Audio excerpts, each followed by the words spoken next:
इसने जमीन ले ली और तब नौकरी दी, तो लोगों को पता है ये बिना पैसे लिए नौकरी भी नहीं देंगे, इसलिए मुझे लगता है ये मुद्दा उनका चला नहीं। ऐसे जनता दल यूनाइटेड के नेता चिल्ला चिल्ला कर कह रहे हैं कि जब नौकरी तेजस्वी ने नहीं दी, नौकरी प्रशासन ने दी, और उस समय भी मुख्यमंत्री नीतीश कुमार थे, तो तेजस्वी क्लेम भले ही करते नौकरी किसने दी, बट सच्चाई है वो उस समय की तत्कालीन सरकार ने दी जिसमें जेडीयू सत्ता में था, आरजेडी उनकी सेकंड लीड थी। तो मैं समझता हूँ जनता ने ये स्वीकार कर लिया कि नौकरी देने वाले एमवाई वाला फैक्टर भी नहीं चला, एमवाई वाला फैक्टर भी नहीं चला। हालांकि ओवैसी साहब ये कह रहे हैं, ओवैसी साहब के ऊपर भी जो है वो आरोप लगाया गया। मैंने उनसे पर्सनल बातचीत की और उनका जब इंटरव्यू लिया तो उन्होंने कहा, जब मैंने सवाल किया कि आपके ऊपर ये आरोप लगते हैं कि आप महागठबंधन में, एक तो नहीं बन पाई आपकी बात, दूसरी बात ये कि आप आरजेडी का जो मुस्लिम वोट बैंक है वो आप छीन कर ले जाते हैं और आप बीजेपी के लिए काम कर रहे हैं। तो उन्होंने ये पूछा कि उन्होंने ये सवाल किया है कि आप उनसे जाके ये पूछिए कि भैया वो अगर यादव वोट बैंक लेके जाएं तब भी आप यही कहेंगे। तो एमवाई फैक्टर भी नहीं चल पाया क्या तेजस्वी यादव के लिए? नहीं,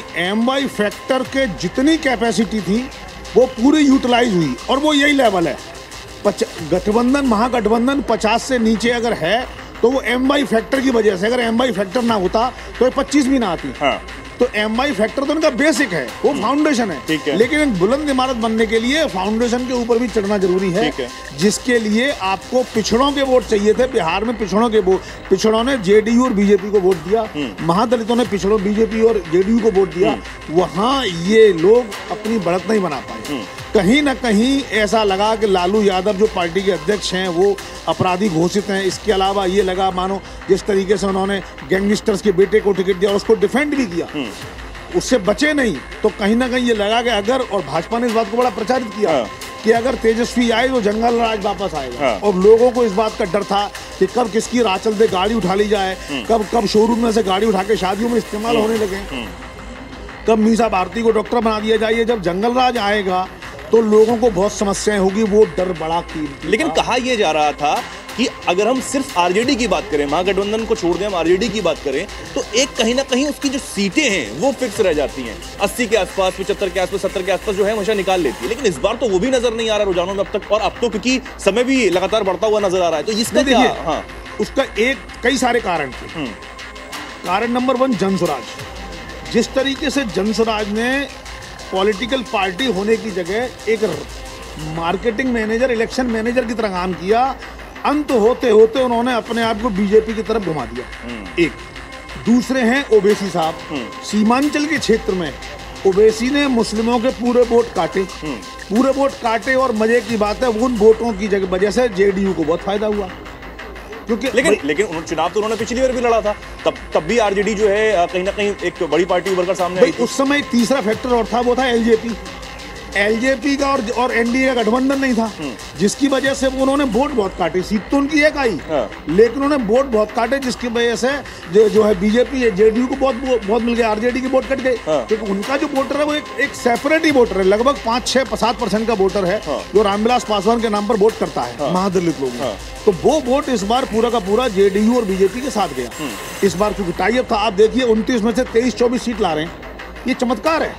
और मैं समझता हूँ अगली पीढ़ी के जो सबसे अच्छे नेताओं में से एक बनेंगे वो रामविलास पासवान बनेंगे। कहीं ना कहीं इस हार ने तेजस्वी यादव का कद भी छोटा किया होगा और मानसिक तौर पर जो कॉन्फिडेंस है वो घटाया होगा।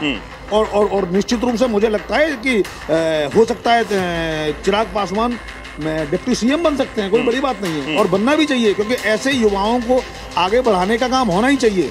और राजनीति भी ये कहती है कि जब एक पंक्ति काम करे तो बैकअप में दूसरी पंक्ति तैयार रहे। आप देखिए राजस्थान में या उड़ीसा में या मध्य प्रदेश में भाजपा जिस तरीके से नए नए मुख्यमंत्री लेके आई है, मुझे इस बात का पक्का भरोसा है कि आज नहीं तो 2 साल बाद, आज नीतीश कुमार सीएम बनेंगे, लेकिन 2-3 साल में कोई ना कोई युवा नेता सीएम बन के आएगा, फिर चाहे वो सम्राट चौधरी हो, चाहे चिराग पासवान हो, या फिर कोई ऐसा चेहरा जिसके बारे में हम सोच भी नहीं।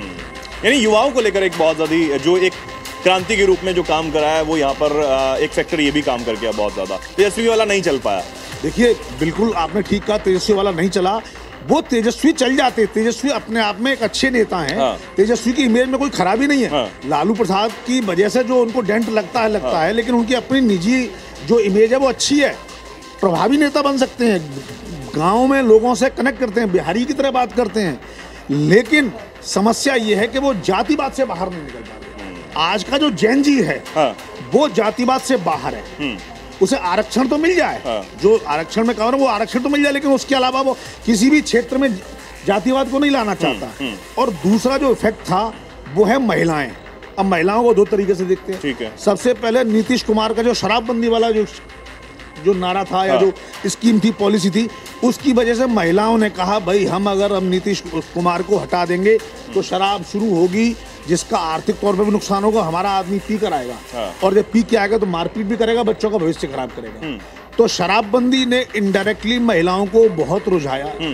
और वहीं मुस्लिम महिलाओं को 3 तलाक वाले मुद्दे से मोदी सेटिस्फेक्शन है, तो कहीं ना कहीं चुपके से महिलाओं ने बीजेपी को वोट दिया है। मैं इस बात को मानता हूं, क्योंकि उन्हें पता है मुस्लिम महिलाएं अपने पति के विरोध में कितना वोट डाल पाएंगी, लेकिन चुपके से वोट डाला है तो कौन पता कर लेगा। मैं आऊंगा इस पर, लेकिन एक सवाल मैं महागठबंधन को लेकर और ले लेता हूं। कांग्रेस का ये जो अभी आंकड़े निकलकर सामने आ रहे हैं, इसमें का कोई रोल है कांग्रेस का? देखिए, कांग्रेस ने जो 5 सीटें जीती हैं वो भी आरजेडी की वजह से जीती हैं, जो मतलब जहां पे वो बढ़त चल रही है। कांग्रेस के अपने वजूद में 2 सीटें भी नहीं आ सकती। कांग्रेस के पास ना कोई नेता है, ना मेहनत है, ना विजन है। आप देखिए, चुनाव होते ही जिस तरीके से कांग्रेस के नेता देश छोड़कर बाहर चले जाते हैं, मैं राहुल गांधी, प्रियंका गांधी की बात कर रहा हूँ, और वो अपने घूमने फिरने निकल गए या क्यों निकल गए नहीं पता, हर चुनाव के बाद ये हाल है। इसका मतलब वो बिहार को लेकर बिल्कुल भी सीरियस नहीं थे, और उन्हें यह भी पता है कि अखिलेश यादव उत्तर प्रदेश में और बिहार में तेजस्वी यादव, वो चाहते ही नहीं है कि उनके राज्य में कांग्रेस आगे बढ़े, चाहे हमारा नुकसान हो जाए। हम तो अगले चुनावों में रिकवर कर लेंगे, लेकिन अगर एक बार कांग्रेस आगे बढ़ गई तो हम पूरी जिंदगी। मेरा सवाल ये भी कि आरजेडी की जो आज हालत है, क्या उसमें भी कोई रोल कांग्रेस का? देखिए, उसमें कांग्रेस का कोई रोल नहीं है, कांग्रेस है ही नहीं। देखिए, जो अस्तित्व में ही ना हो उसका क्या रोल हो सकता है? रोल है राहुल गांधी का। राहुल गांधी ने इतने चमत्कारिक काम किए, जिस तरीके से तेजस्वी यादव को पीछे धकेला। आप देखिए, वो शुरुआत में ऐसी खबरें थी कि वो तेजस्वी यादव को मुख्यमंत्री पद का चेहरा तक मानने को तैयार नहीं थे। इसका मतलब है ये शुरुआत में ही जनता के मन में मैसेज चला गया कि कांग्रेस की और महागठबंधन सरकार आती है तो बहुत कन्फ्लिक्ट होंगे, राहुल गांधी अपनी चलाएंगे, कैसे होगा नहीं पता। और वहीं दूसरी तरफ बिहार को यह पता था, बिहार की जनता को यह पता था कि भाजपा और जेडीयू में फिलहाल मुख्यमंत्री पद को लेकर कोई कंफ्यूजन नहीं है। फिलहाल सबको यह पता है कि बिहार को लेकर बीजेपी के मन में कोई बड़ी प्लानिंग नहीं है। महाराष्ट्र एक अलग एरिया था, वहां प्लानिंग सेट थी, यहाँ कोई प्लानिंग नहीं है। उन्हें नीतीश कुमार के मुख्यमंत्री बने रहने से कोई समस्या नहीं है, और भाजपा के पास भी कोई प्रभावशाली नेता नहीं है।